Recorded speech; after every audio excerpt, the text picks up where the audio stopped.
What's good, YouTube, and welcome to the house. My new avatar may scream Halloween, but the banner screams Thanksgiving and Christmas. And if you want to enter a quick giveaway, come on over to the Market Watch is Corrupted by Sponsors video and follow the instructions to enter the giveaway. I'll be doing and completing that in about 4 to 5 days. It's $50 New Zealand credit to YugiOhSingles.com. But let's go ahead and jump into the market watch of the day. Infernoids are creeping on up.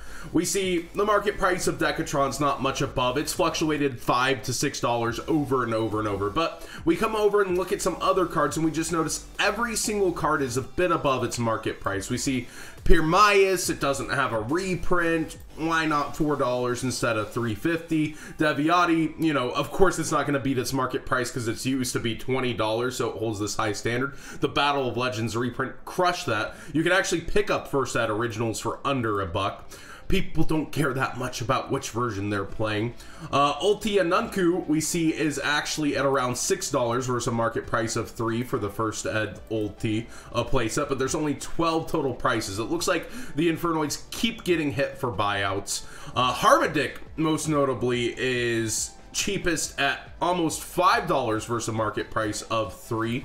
And we come over here and we see that it's at $4, $4ish, etc., before quickly rising to $5 on eBay as well. And it's the foreign sellers here with the lowest, and only one seller at the 4 before it's $5. So pretty expensive to get it. If we're talking about Infernoids, it's one of the best rogue picks in my opinion overall, but the deck's still really cheap. We saw in the OCG that it stood up in spiral format and was kind of the other contender, and here it's done a very few things, not major accomplishments. It's won a giant card with George Machete of PPG. It got third at that mega regional, but it is showing that before the ban list it was sticking up and able to fight.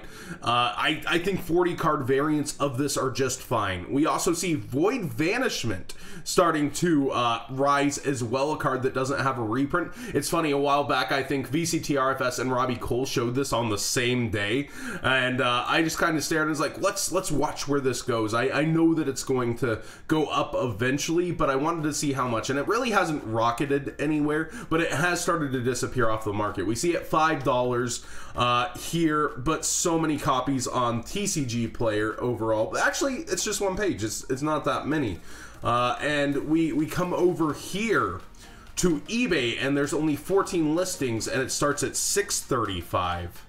Oh, and one of the listings is OCG. So not many sellers on either market of this. I don't know if people are just keeping it and waiting for it to finally just explode up, but I think it really needs meta relevance to stabilize up. Otherwise, people are still going to keep listing these around the $5 to $6 mark and want to get their flip from when they bought it at the $2 to $3 mark. They're going to want to make their money.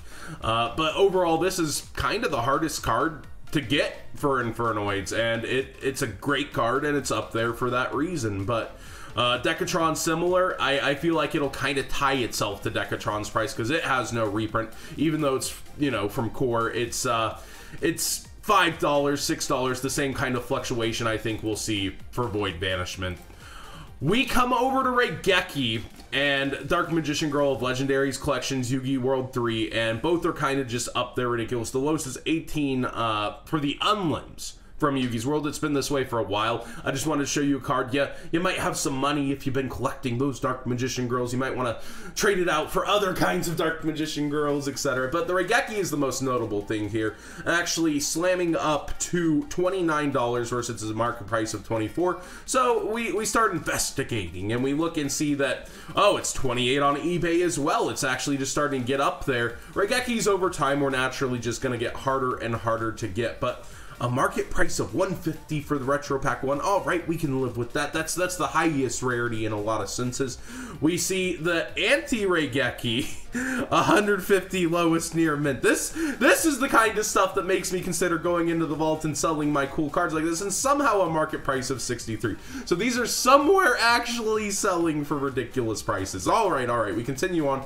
The ultimate rare, not a lot of people like how it looks. So a high rarity Raigekis sitting at $50, but that is also trending upwards from its market price. We then see Dark Beginning 1 also starting to get bought out. 7 total prices. Of course, it's low quantity, it's old, but the Joey's World also hitting up at that 28. Everything's just headed towards 30 with Raigeki. Even the gold rares are headed up towards 30. So if you have Raigekis extra, now would be a decent time to trade them. There's no telling when they might just go, oh, finally a reprint, or oh, this card's, we need to be like the OCG and put it to 0. There's no telling, but of course a staple side deck card for a lot of decks that have problems dealing with boards. Crystal Beast Ruby Carbuncle Hobby League, huh? So a card you couldn't even take to a tournament and play. Well, most people that have their Crystal Beast decks that want to fully rarity it out, they're not caring about really playing it at a tournament. And Hobby League Ruby Carbuncle, after seeing the most awesome, cute Crystal Buns card art ever, has been bought out. There's no other way to put that. There's one listing here at 4 some odd before there's no listing, so there's just one on all TCG player if you want it. And there's actually a super version which you could play without, you know, it warping your deck and getting called for stacking. It's still sitting at under $1.90, but that's, you see, it's the lone 90 cents before we let's actually see where the next near mint is. Before it's $1.45 by ARG. Nice. But we come over to eBay, and it is gone from there as well, besides foreign sellers. One being $14, but the shipping's because it's from overseas. The other being from France at also overseas, not charging an exuberant amount for shipping at $4-ish.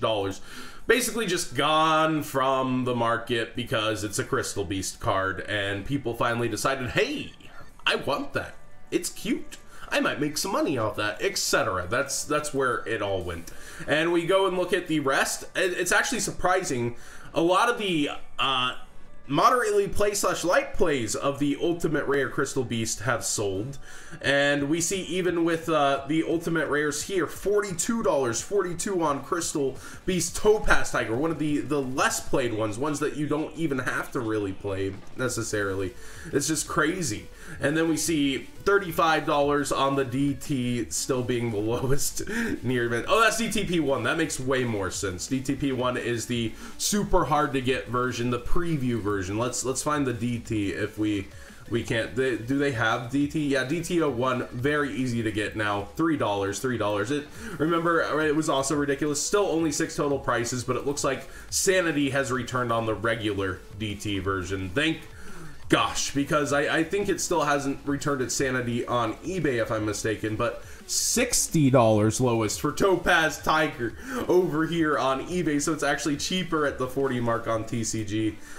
This is just an example of a deck that went to ridiculous proportions. If you want anything near mint, you can't even find a near mint Pegasus over here on eBay, so that 35 on TCG Player is kind of it. We go over to Necross. This is just a deck to keep in mind as Black Friday/Cyber Monday rolls around. If you enjoy Necross format, if you enjoy the deck in general, it's something to go back to and play another format of that's really popular. That's why its price kind of stays up here. It's actually fallen below its market price by a decent margin. So when all the websites put their Black Friday and Cyber Monday deals out and promo codes out, Necross are something to watch that if you've been waiting for a while, it's already dipping on its own. Maybe that's something to get on Black Friday. Necross Atrishula dipping back down to 17 versus its market price. Brionic, you know, chilling barely under. But this is definitely kind of just the deck. The rest of the pieces are super cheap besides Manju's. It's something to kind of watch. And speaking of Manju's, they're starting to slowly chill back out a little bit. We see $6 for 7. There was nothing holding this price up in the market. The quantities are actually insane. Look, we have 55 total sellers here on Super Manju, yet $6. Awesome Gaming is the lowest price. That's crazy to me. Of a non-meta relevant card with that many copies is just holding its price. But it's doing so on so many fronts with so many quantities everywhere. It's really ridiculous to me. We see $5 or best offer light play before $5 cut legendary collection common, $1 lower than TCG. So it does seem like Manjus are slowly chilling out too. So if you've been looking to get this entire core, I think Black Friday, Cyber Monday, that's kind of the prime time to look around for promo codes. And finally, another meta, quote-unquote, relevant card. Grinder Golem is still chilling really high. Every copy that comes in for the somewhat low keeps getting bought out. $26 lowest on TCG Player on the Super. $18 still cheapest on the Common. If you've seen the nutty things it can do with Infernoids even, with this kind of loop with Decatron,